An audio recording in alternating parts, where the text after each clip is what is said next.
Welcome to travel with Alamgir. Pakistan, আমরা এখন আছি পাকিস্তানের রাজধানী ইসলামাবাদে। এটা পৃথিবীর দ্বিতীয় সুন্দরতম ক্যাপিটাল। পৃথিবীতে যে দেশগুলো আছে তার মাঝে যতগুলো রাজধানী আছে তার মাঝে দ্বিতীয় সুন্দরতম রাজধানী হচ্ছে এই পাকিস্তানের রাজধানী ইসলামাবাদ, এবং এটা একটা পরিকল্পিত শহর।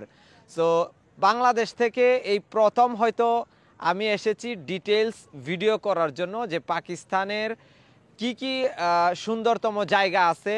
যেমন আমাদের যখন আমরা পাকিস্তান ভ্রমণ করার ইচ্ছা পোষণ করি তখনই আমাদের চোখে ভেসে ওঠে আজাদ কাশ্মীরের কথা, যেটা কিনা বাংলাদেশের অনেক ভ্রমণ পিপাসুদের স্বপ্ন যে একদিন আজাদ কাশ্মীর ভ্রমণ করবে।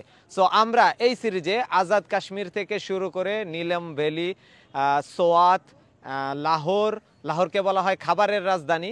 সো এরকম অনেক অনেক ফেমাস জায়গা আমরা এই সিরিজে ট্রাভেল করব। সো পাকিস্তান সিরিজের সবগুলো ভিডিও একদম মনোযোগ দিয়ে দেখতে হবে, বন্ধুদের সাথে শেয়ার করতে হবে। আপনার একটা শেয়ার আমার জন্য অনেক গুরুত্বপূর্ণ, আপনাদের জন্য অনেক কষ্ট করে ভিডিও করি।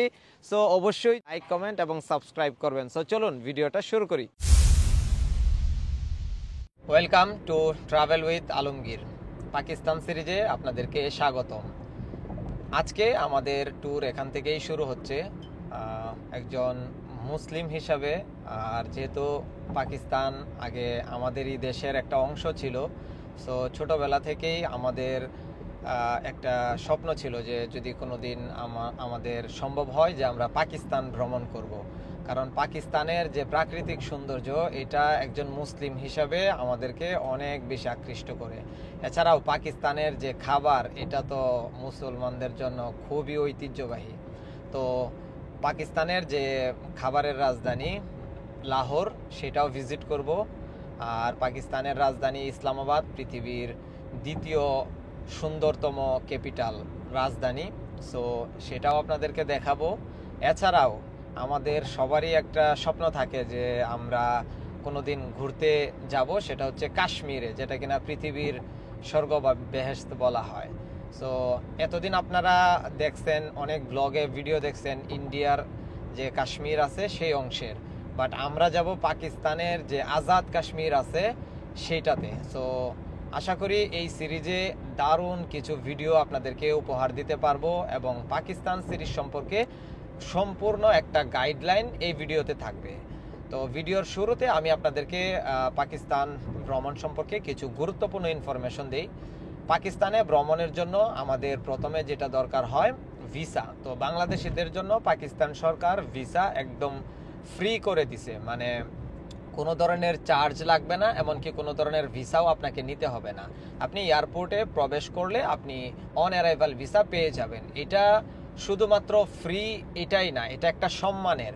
কোনো একটা দেশ আপনাকে অন অ্যারাইভাল ভিসার সুযোগ দিল, তার মানে ওই দেশে আমাদের গুরুত্ব আছে বা সম্মান আছে, এটাই প্রকাশ করে। এছাড়া অন্যান্য দেশগুলো যেগুলো আমাদেরকে সহজে ভিসা দেয় না, এটা মানে আমাদেরকে ইনডিরেক্টলি একটা অসম্মান করা, যে জাতি হিসাবে তাদের দেশে যাওয়ার জন্য আমাদেরকে যোগ্য হইতে হবে। সো একজন ট্রাভেলার হিসাবে এগুলো আমাদেরকে খুবই কষ্ট দেয়। সো এই প্রথম আমি হয়তো ডিটেলসে ব্লগ বানাবো একজন বাঙালি ট্রাভেলার হিসাবে। আপনাদের কোনো কিছু জানার থাকলে অবশ্যই ভিডিওর নিচে কমেন্ট করবেন। পাকিস্তান যাওয়ার জন্য আমাদের যে সকল ডকুমেন্টস দরকার হবে, ভিসা তো আমরা ফ্রি পেয়ে গেলাম, আমাদের এখন দরকার হবে হোটেল বুকিং আর হচ্ছে পর্যাপ্ত ক্যাশ ডলার। এই তিনটা জিনিস হইলেই আমরা পাকিস্তান ট্রাভেল করতে পারবো। এছাড়া আর তেমন কোনো পেপারস দরকার হয় না। তবে কিছু কিছু ম্যান্ডেটরি পেপারস থাকে, যেমন রিটার্ন টিকিট, তারপরে আপনার হচ্ছে পাসপোর্টের 6 মাস ভ্যালিডিটি, এগুলো হচ্ছে কমন ডকুমেন্টস। এগুলো আপনি যে দেশেই ভ্রমণ করেন না কেন এগুলো আপনার থাকতেই হবে। সো এই হলো পেপারস বা ডকুমেন্টস। আর ট্যুর প্ল্যান সম্পর্কে যদি সহজে বলি, পাকিস্তান যদি আপনি বাংলাদেশ থেকে ট্রাভেল করেন অনেক বেশি কস্ট পড়বে। তো আমি যেহেতু দুবাইয়ের 5 ইয়ার্স ভিসা হোল্ডার, আমার 5 বছরের ভিসা আছে দুবাইয়ের, সো আমি দুবাইতে 2-3 দিন স্টে করব, দুবাই শহর ঘুরবো, তারপরে 3 দিন দুবাইতে স্টে করার পরে আমি পাকিস্তান এন্ট্রি নিব। সো দুবাই থেকে আমার যাওয়া আসার টিকিট পড়েছিল রিটার্ন টিকিট আমার মাত্র 28,000 টাকা। এটা হচ্ছে দুবাই, ইসলামাবাদ, দুবাই। আর যদি আমি দুবাই থেকে করাচি টিকিট করতাম, যেমন করাচি দুবাইয়ের খুব মানে কাছের শহর, তো তখন আমার টিকিট পড়তো 20 থেকে 22,000 টাকা সর্বোচ্চ পাকিস্তান এয়ারলাইন্সে। তো বাংলাদেশ থেকে যদি আপনারা ট্রাভেল করেন তাহলে আপনারা যে ইসলামাবাদে ফ্লাইট করতে পারেন, কারণ ইসলামাবাদের আশপাশেই হচ্ছে আজাদ কাশ্মীর, লাহোর এবং যে আরও সুন্দর জায়গাগুলো আছে সাকারদো, এইসব জায়গাগুলো হচ্ছে ইসলামাবাদ থেকে কাছে। বাট যদি আপনি করাচিতে ফ্লাইট নেন তাহলে করাচি থেকে আপনাদেরকে ট্রেনে অথবা ফ্লাইটে অথবা বাসে আপনাদেরকে ইসলামাবাদ পৌঁছাতে হবে। তারপরে আপনারা যে আশপাশের যে রাজ্যগুলো আছে সেগুলো আপনারা এক্সপ্লোর করতে পারবেন। সো আরও অনেক ইনফরমেশন আপনাদের সাথে শেয়ার করতে থাকবো। আপাতত এই পর্যন্তই শেয়ার করলাম। আমরা এখন এয়ারপোর্টে যাচ্ছি। এয়ারপোর্টে আমার জন্য অপেক্ষা করতেছে। এয়ারপোর্টে আমি যেহেতু ইবিএলের ক্রেডিট কার্ড হোল্ডার, আমার জন্য মিট অ্যান্ড গ্রিট একটা সার্ভিস আছে ওদের, যে এয়ারপোর্টে যাওয়ার পরে আমাকে ওরা টোটালি ইমিগ্রেশন পর্যন্ত আমার লাগেজ টাগেজ এই যা যা আছে সব কিছু ওরা ক্যারি করবে এবং আমাকে হেল্প করবে। সো চলুন দেখি কি অবস্থা, কেমন অভিজ্ঞতা হয়। আপনাদের সাথে অবশ্যই সব কিছু ডিটেলসে শেয়ার করব। এই সিরিজে আমরা টোটাল 3টা দেশ ট্রাভেল করব। টোটাল 21 দিন আমাদের ট্যুর প্ল্যান। প্রথমে আমরা আজকে হচ্ছে 14 তারিখ, আমরা ঢাকা থেকে দুবাই যাব। দুবাইতে আমরা 3 দিন ঘুরবো। 18 তারিখে আমরা দুবাই থেকে যাব ইসলামাবাদ। আবার ইসলামাবাদে আমরা স্টে করব 7 দিন। ইসলামাবাদ, লাহোর অথবা সাকারদো, পেশোয়ার, তারপরে হচ্ছে আজাদ কাশ্মীর, এগুলোর মধ্যেই ট্যুর প্ল্যান থাকবে। এটা আপনারা সামনে দেখতে পাবেন। অবস্থা বুঝে আমরা প্ল্যান করব। তারপরে আমরা 26 তারিখ আমরা ফ্লাই করব জেদ্দায়। জেদ্দায় আমরা থাকবো প্রায় 8 দিন। পুরো সৌদি আমরা গাড়ি নিয়ে ঘুরে বেড়াবো এবং কিভাবে আপনারা সহজেই নিজে নিজে উমরা করতে পারবেন সোলো ট্রাভেলার হিসাবে, সেটাও এই ভিডিওতে আপনারা দেখতে পারবেন। সো খুবই ইন্টারেস্টিং এবং খুবই তথ্যবহুল একটা ভিডিও হতে যাচ্ছে, অবশ্যই আপনারা সাথে থাকবেন। এয়ারপোর্টের কাছাকাছি আমরা চলে আসছি। এয়ারপোর্ট এখন অনেকটাই শান্ত, আগে অনেক দুর্নীতিগ্রস্ত ছিল। সো তারাও এখন মোটামুটি নিয়মের মধ্যে আসতেছে। আর এই যে দেখেন সামনে একটা আমাদের অত্যাধুনিক যে রাডার, এটা এখন অ্যাক্টিভ হয়ে গেছে। এটা আমাদের পুরো বাংলাদেশের প্রতিটা এরিয়া আমাদের কভার করতেছে। সো বাংলাদেশের আকাশসীমায় যদি 1 সেকেন্ডের জন্য কোনো দেশের বিমান প্রবেশ করে তাহলে আমাদেরকে অবশ্যই ট্যাক্স দিতে হবে। সো এটা কিন্তু খুবই আধুনিক একটা রাডার। সামনের যে লোকটি আমার ব্যাগেজ ক্যারি করতেছেন উনি মূলত এয়ারপোর্টে আমাকে রিসিভ করেছেন এবং আমার লাগেজগুলো স্ক্যানিং করে বিমানবন্দরের ভিতরে নিয়ে এসেছেন এবং বোর্ডিং কাউন্টারে আমার বোর্ডিং পাস নেওয়া পর্যন্ত আমাকে সাপোর্ট দিয়েছেন। এখন পর্যন্ত আমাকে কোনো ধরনের সিরিয়াল ধরতে হয়নি, উনি আমাকে সবকিছুতে সাহায্য করেছেন। আপনারা যারা ইবিএল এর ক্রেডিট কার্ড হোল্ডার, আপনারা চাইলে আপনাদের ফ্লাইটের 24 ঘন্টা পূর্বে এই সেবাটির জন্য রিকোয়েস্ট করতে পারেন একদম বিনামূল্যে। ইমিগ্রেশন শেষ করে আমরা এখন বোর্ডিংয়ের দিকে যাচ্ছি। আজকে ইমিগ্রেশন খুবই স্মুথ ছিল। অনেক কিছুই জিজ্ঞেস করছে, কোথায় যাচ্ছি, কেন যাচ্ছি, আগে কোথায় গিয়েছি, লাস্ট মান্থে কোথায় গেলাম। সাধারণত আমাকে এসব কিছু জিজ্ঞেস করা হয় না, বাট আজকে অনেক কিছুই জিজ্ঞেস করছে, বাট সেটা পজিটিভলি।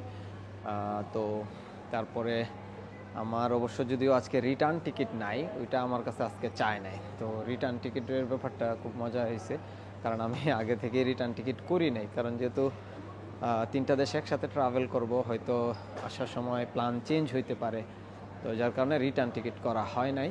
এটা জিজ্ঞেস করে নাই, হোটেল বুকিং এগুলো চায় নাই, বাট অন্যান্য টুকটাক ইনফরমেশন জিজ্ঞেস করছে। সো এখন বোর্ডিং করব, বোর্ডিং করে আমরা এয়ারক্রাফটের দিকে যাব। এয়ারক্রাফটের ভিতরে যে সকল জিনিস নেওয়া যাবে না সেগুলোর একটা লিস্ট এখানে দেয়া আছে।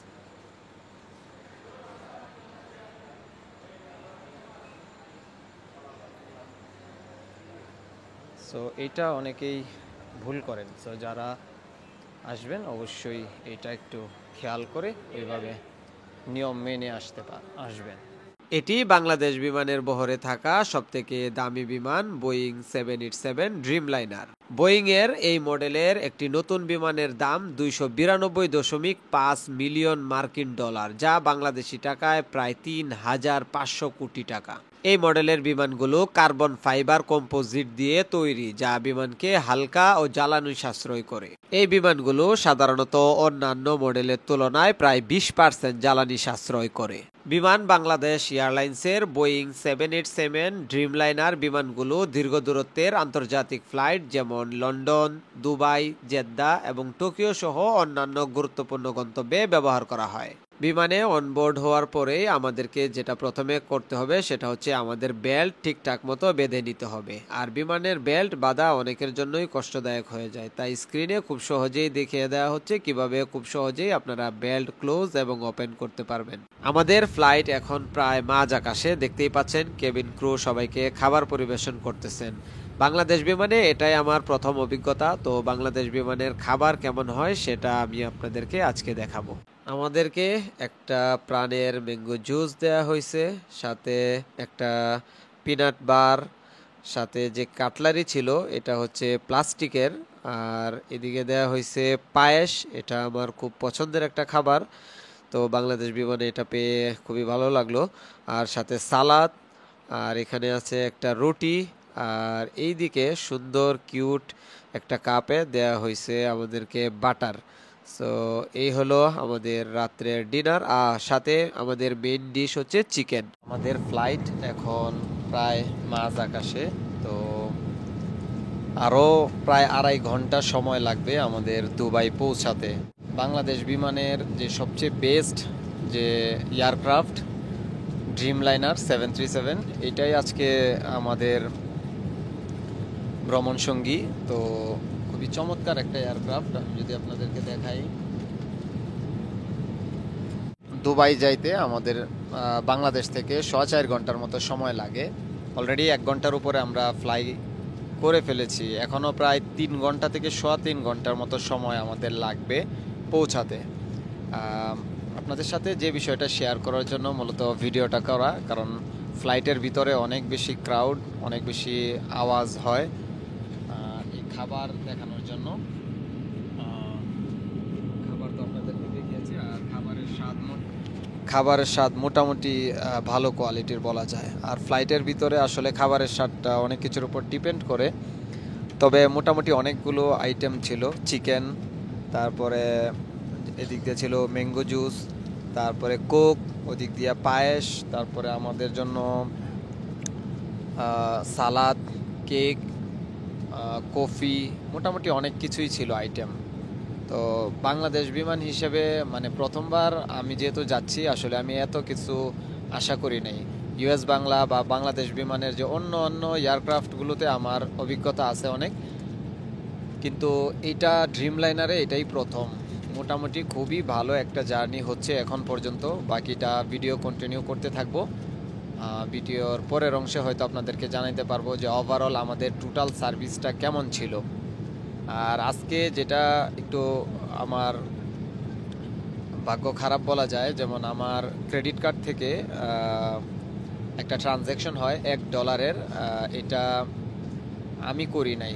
সো যখন এটা আমি খেয়াল করলাম মেসেজ, তখন আমি ইবিএল এর কল সেন্টারে জানাই, তখন তারা এটা বলতেছে অনেক ইনভেস্টিগেশন করে দেখলো যে এটা তারা কোনো হদিস পাচ্ছে না, তো আমাকে বলতেছে কার্ডটা ব্লক করে দেওয়ার জন্য। তো আমি কার্ডটার সাথে সাথে ব্লক করে দিই, না হলে আবার বড় ধরনের ট্রানজ্যাকশন হয়ে গেলে সেটা আমার জন্য ক্ষতিকারক। তো কার্ডটা ব্লক করার কারণে আমি লাউঞ্জ ইউজ করতে পারি নাই, কারণ আপনারা আমার আগের ভিডিওগুলোতে দেখছেন যে আমি ইবিএল এর স্কাই লাউঞ্জে অনেকটা সময় আপনাদেরকে বিভিন্ন ইনফরমেশন শেয়ার করি। বাট আজকে যেহেতু ওই সময়টা হয় নাই, যেহেতু কার্ড আমার ব্লক, তারা আমাকে ফ্রিতে কার্ড রিপ্লেস করে দিচ্ছে যেহেতু ফ্রড ট্রানজ্যাকশন, এবং তারা একটা ইনভেস্টিগেশন করে সেটার রিপোর্ট আমাকে জানাবে। তো জার্নির শুরুতে এটা খুবই একটা ব্যাড লাক, কারণ ক্রেডিট কার্ড না থাকলে ইউএসডিতে ট্রানজ্যাকশন করাটা একটু সমস্যা। তারপরে আমার অল্টারনেটিভ একটা কার্ড আছে, ভিসা সিগনেচার, আগেও আপনারা অনেক ভিডিওতে দেখেছেন, ওইটা আমি ইউজ করতে পারবো। ওইটা ডেবিট কার্ড, ওইটা আমার অ্যাকাউন্ট থেকে সরাসরি টাকা কনভার্ট হয়ে যে দেশে ট্রানজ্যাকশন করব ওই দেশের কারেন্সিতে পেমেন্ট করতে পারি অথবা ক্যাশ উইথড্র করতে পারি। সো এখন পর্যন্ত আলহামদুলিল্লাহ আমাদের জার্নিটা খুবই ভালো। এই যে সবাই খাবার খাচ্ছে, সবাই মোটামুটি খুব ভালো একটা জার্নি। ওয়েদারও আজকে খুব সুন্দর, চমৎকার। দুবাইতে যদি আমরা ঠিকঠাক মতো পৌঁছাতে পারি তাহলে ইনশাল্লাহ আপনাদেরকে বাকি আরও অনেক ইনফরমেশন আপনাদের সাথে শেয়ার করব। দুবাই ভিসা বা অন্যান্য যে গুরুত্বপূর্ণ ইনফরমেশনগুলো আছে সেগুলো আপনাদের সাথে শেয়ার করব। আসলে সবসময় বিদেশি এয়ারলাইন্সগুলোতে আমি যাওয়া আসা করি, আগের ভিডিওগুলোতে আপনারা দেখছেন, বাট বাংলাদেশ বিমানে দূরের কোনো যাত্রায় এই প্রথমবার। সেই হিসাবে খাবার আমার কাছে খুবই ভালো লাগছে, যদিও মোটামুটি কোয়ালিটির, কিন্তু অনেকগুলো আইটেম থাকাতে বা সালাদ বা লেবু এই টাইপের কিন্তু মানে আইটেম থাকে না বিদেশি এয়ারলাইন্সগুলোতে। সো দেশের যে একটা খাবারের যে একটা ফিল, এটা আকাশে পাওয়াটা কিন্তু খুবই মানে সৌভাগ্যের। সো আমাদের দেশের এয়ারক্রাফট আরও ভালো করবে বাংলাদেশ বিমান বা ইউএস বাংলা, সেটা আমরা প্রত্যাশা করি।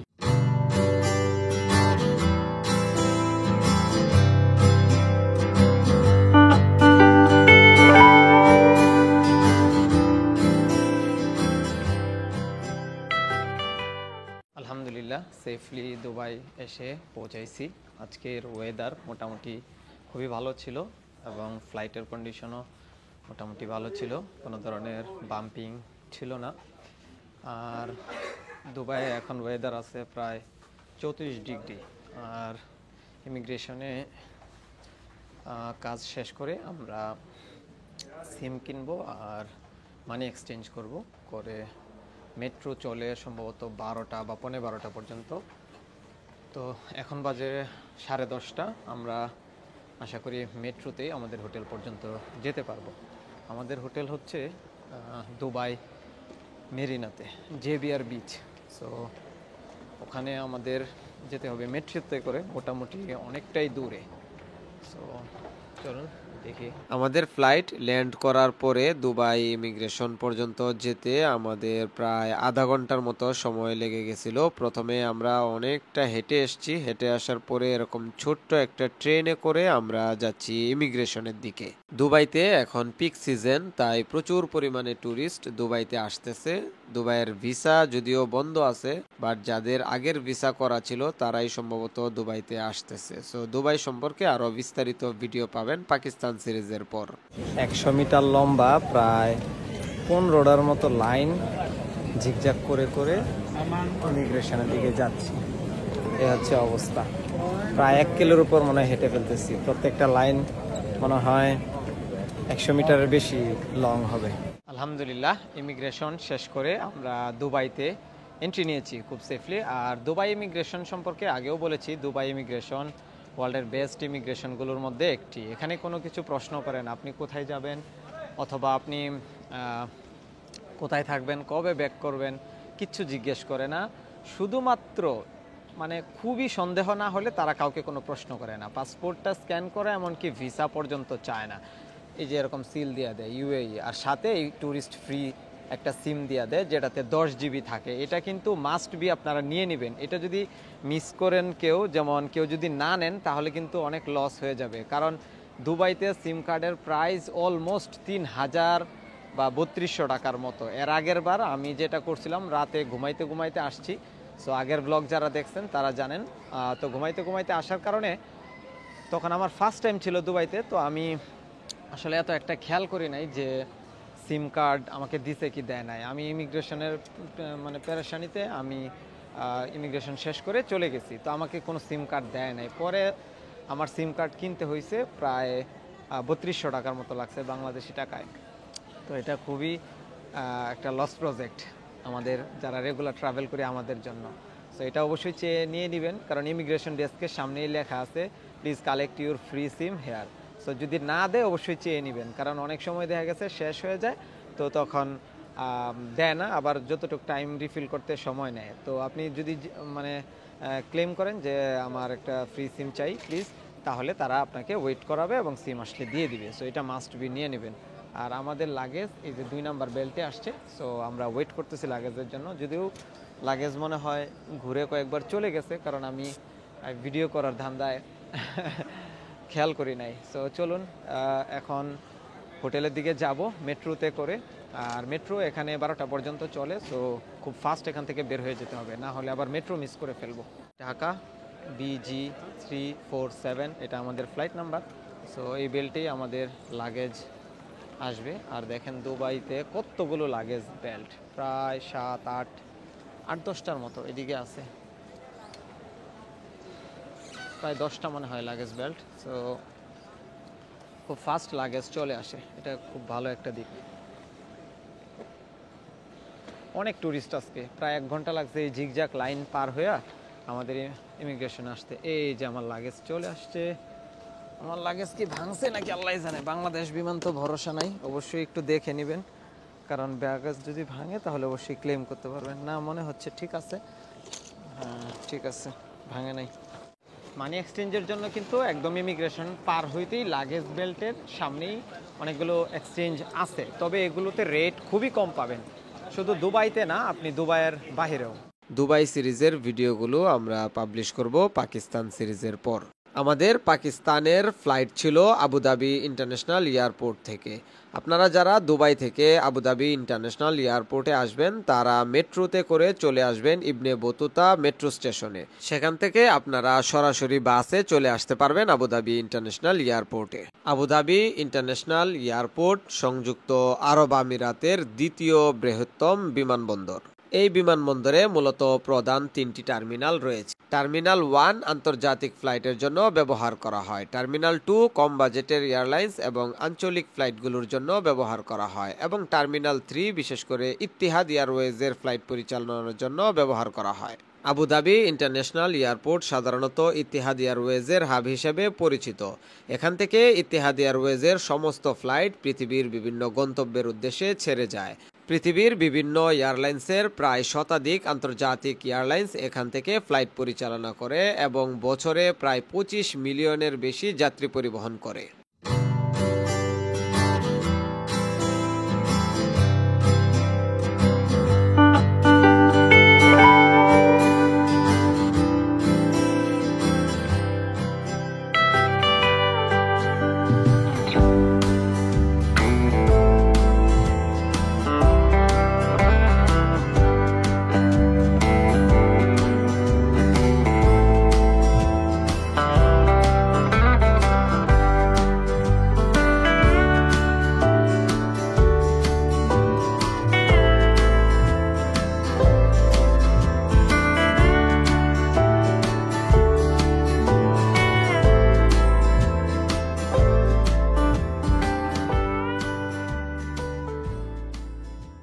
আমরা এখন আছি আবুধাবি ইন্টারন্যাশনাল এয়ারপোর্টে।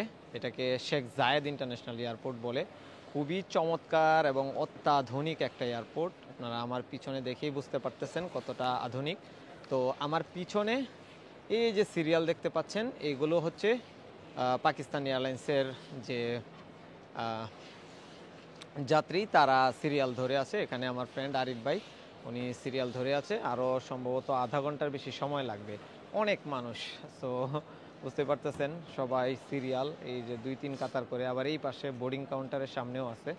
তো কিছু ইনফরমেশন আপনাদেরকে শেয়ার করে দিই, সেটা হচ্ছে যে পাকিস্তানে এর আগে অনেক ভিডিও সার্চ করেও আমি আসলে ইউটিউবে কোনো ভিডিও তেমন পাই নাই বাংলাদেশি। তো আমি হয়তো প্রথমবার মানে ডিটেলস ব্লগ করার উদ্দেশ্যে যাচ্ছি, তবে ওখানে আসলে কিছু রেস্ট্রিকশন আছে, যেহেতু ওইটা একটু মানে ডিফারেন্ট কান্ট্রি বলতে ওখানে ট্রাভেলের জন্য এতটা সুইটেবল না, এটাই বোঝাতে চাচ্ছি। কারণ ওখানে অনেক ধরনের ঝামেলা ফেস করতে হয়। তো কি কি ঝামেলা ফেস করতে হয়, আদৌ কি হয় কি না, বা আমার রিয়েল টাইম এক্সপিরিয়েন্স কি, এটা আমি আপনাদেরকে শেয়ার করব। আসলে মুসলিম কান্ট্রিগুলোকে সবাই একটু নেগেটিভভাবে প্রচার করতেই খুব ভালোবাসে, বাট আমি ইনশাল্লাহ এটাকে একদম 100% রিয়েলিস্টিকভাবেই আমি প্রচার করব। যতটুকু আমি ফিল করব ততটাই আপনাদেরকে আমি দেখাবো ক্যামেরায়, আপনারা দেখবেন এবং আমার কথাগুলো শুনবেন ধৈর্য সহকারে। আর যারা ভিডিওটা দেখতেছেন অবশ্যই লাইক, কমেন্ট এবং সাবস্ক্রাইব করবেন। আমরা ইমিগ্রেশন শেষ করে এখন যাচ্ছি আমাদের বোর্ডিং গেটের দিকে।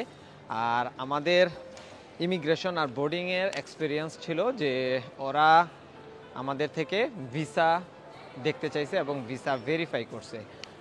এর কারণ হচ্ছে আসলে আমরা ছাড়া মনে হয় তেমন কেউ যায় না বাংলাদেশ থেকে, এই জন্য।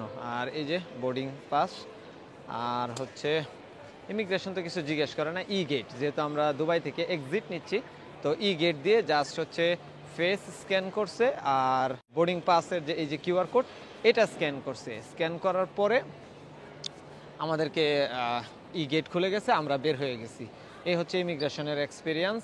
আর এই তো এখন আমরা বিমানের জন্য অপেক্ষা করব, এখনও সময় আছে প্রায় 1 ঘন্টা। সো খুব চমৎকার একটা জার্নি হবে আশা করি। আর নতুন একটা দেশ এবং আমাদের জন্য খুবই স্পেশাল একটা দেশ পাকিস্তান।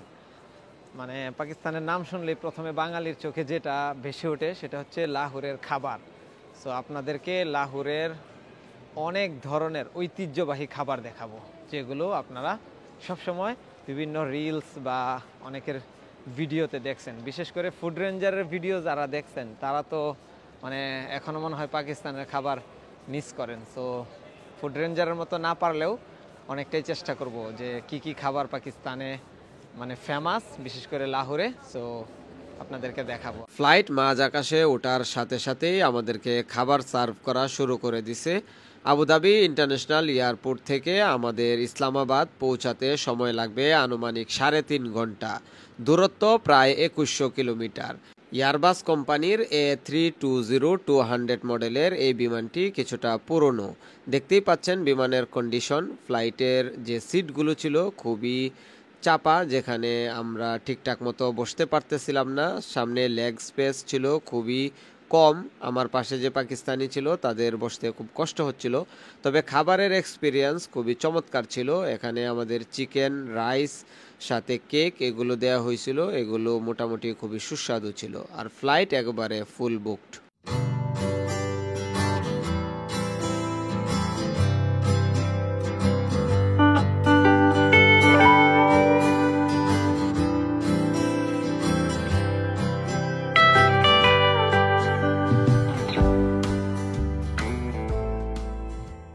আমরা চলে আসছি ইসলামাবাদ ইন্টারন্যাশনাল এয়ারপোর্টে। ফ্লাইট থেকে এখন নামতেছি। আজকে ফ্লাইটের জার্নিটা মোটামুটি খুবই ভালো ছিল, তেমন কোনো বাম্পিং ছিল না, কারণ ওয়েদারটা খুবই সুন্দর ছিল, এই জন্য মূলত জার্নিটা খুব ভালো হয়েছে। হ্যালো, এটা হচ্ছে পাকিস্তানের ফার্স্ট লুক। অনেক দিনের ইচ্ছা ছিল পাকিস্তান আসার, অবশেষে সেটা পূরণ হলো। ইয়েস।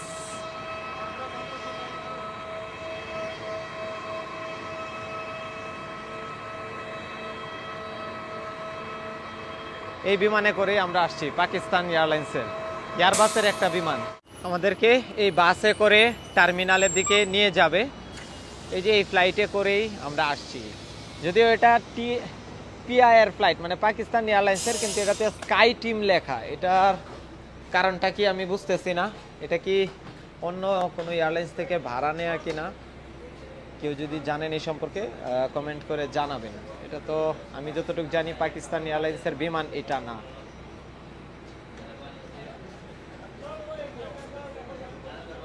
এয়ারপোর্টটা কিন্তু যতদূর দেখা যাচ্ছে তেমন বিমান নাই, ছোট।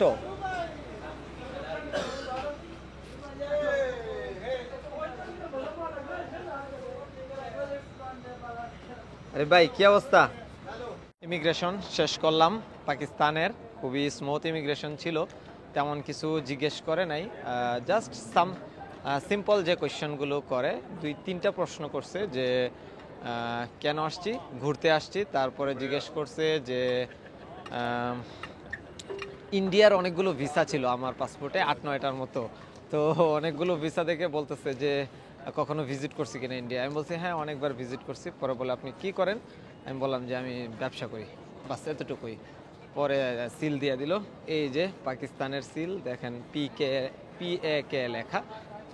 এই হচ্ছে আজকের এক্সপিরিয়েন্স পাকিস্তানের এয়ারপোর্টের। এখন আমাদের লাগেজ কালেক্ট করতে হবে, সম্ভবত এই বেল্টে আছে। আমাদের সাথে যারা আসছিল তাদেরকে এদিকেই দেখা যাচ্ছে।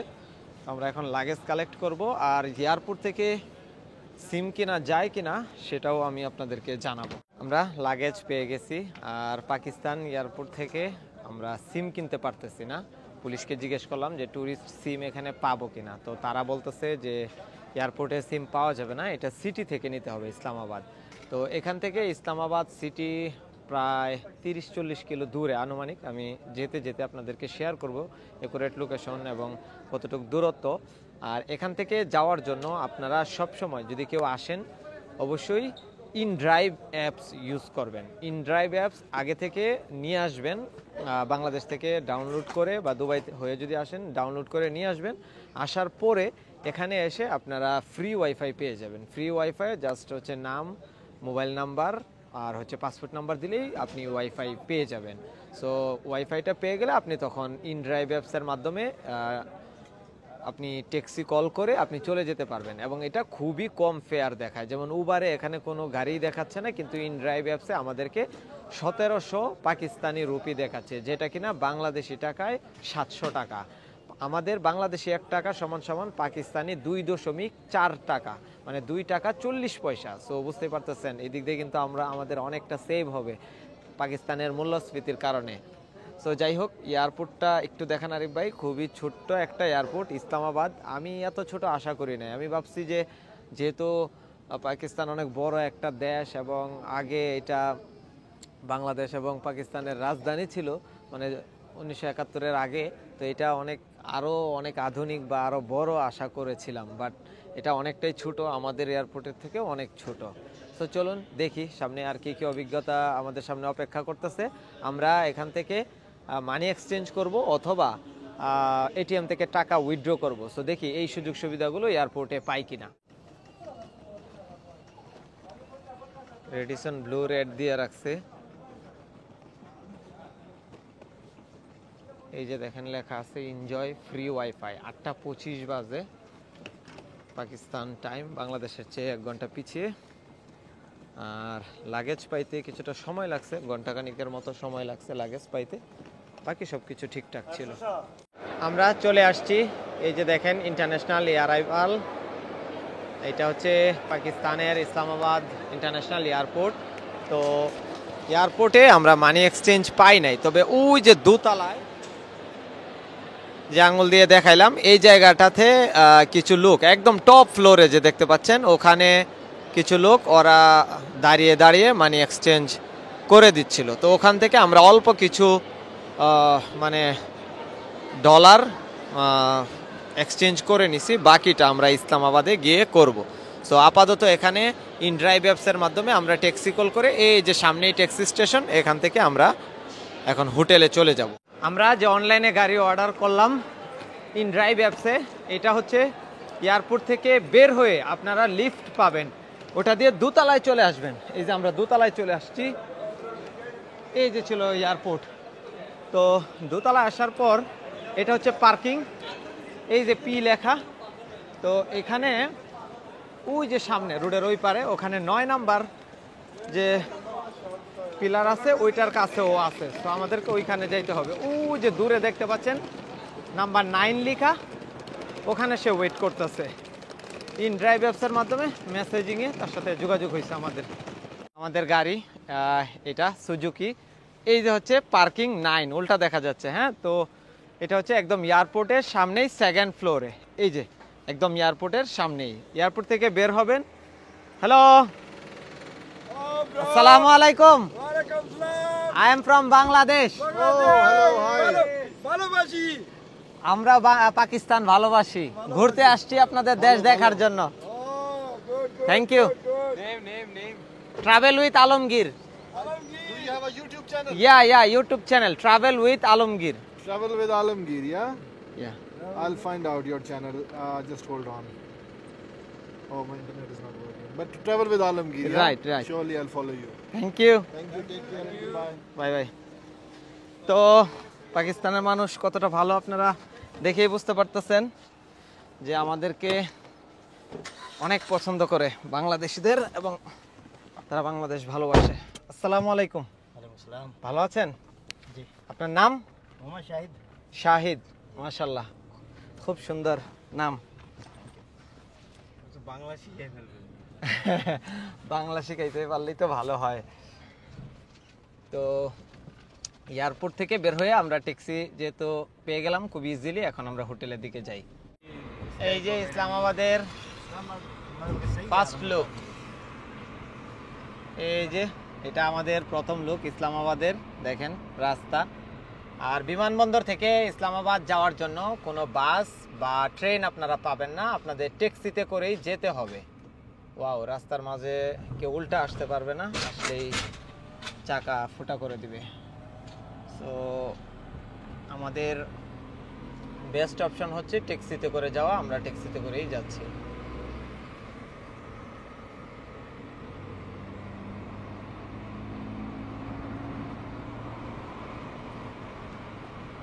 এয়ারপোর্ট থেকে ইসলামাবাদ প্রায় 40 কিলোমিটারের মতো দূরত্ব, আর আমাদের হোটেল 34 কিলোমিটার দূরত্ব। সো যেতে যেতে দেখি পাকিস্তানের ন্যাচারাল ভিউ।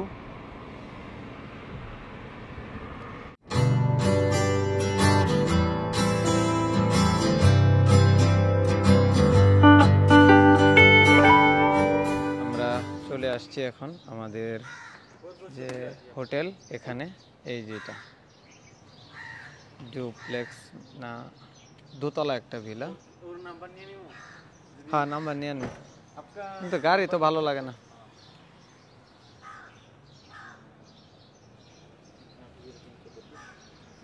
এটা ছিল আমাদের হোটেল, এই যে দেখেন। সো এখানে আমরা থাকবো 3 জন, আমি আর আরিফ ভাই। আমরা আসছি দুবাই থেকে, আর আমাদের সাথে আছে এই যে সালামত ভাই দাম্মাম থেকে। ভাই কি অবস্থা, কেমন আছেন? আলহামদুলিল্লাহ, অনেক ভালো আছি। আপনাকে অসংখ্য ধন্যবাদ আমার জন্য সহযোগিতা করার জন্য। ওকে ভাই, আমাদের সাথে এই যে পাকিস্তান সিরিজ, এই পাকিস্তান সিরিজে আমাদের সাথেই থাকবে। সো আপনাদেরকে এখন আমি একটু রুমটা একটু দেখায় দিই, যেহেতু আজকে আমরা খুবই ক্লান্ত, সময় হাতে খুব কম। আমরা একটু রুমটা দেখাবো, তারপরে আমরা চলে যাব এখানকার যে ইসলামাবাদের ফেমাস জায়গাগুলো ভিজিটের জন্য। আসসালামু আলাইকুম। কেসে আয় ভাই ব্রাদার? আচ্ছা, এটা হচ্ছে আমাদের হোটেল রুম। এটা দোতলা সিঁড়িটা এইদিকে, আর এটা হচ্ছে লবি। এটা আমাদের একটা বাজেট হোটেল, বাংলাদেশি টাকায় আমরা 3 জনে 5,000 টাকার মতো মনে হয় পড়ছে বাংলা টাকায়, কিছু কম বেশি হতে পারে, আমি সঠিক প্রাইসটা দিয়ে দিব। এই হচ্ছে আমাদের রুম। দেখেন 2টা চেয়ার রাখা আছে, দিয়ে একটা ছোট টেবিল, আর এইটা একটা মাস্টার বেড। সো এই হচ্ছে অবস্থা। আর এখানে আছে 2টা আলমিরা আছে, আর এদিকে হচ্ছে ওয়াশরুম। এটা হচ্ছে ওয়াশরুম আমাদের।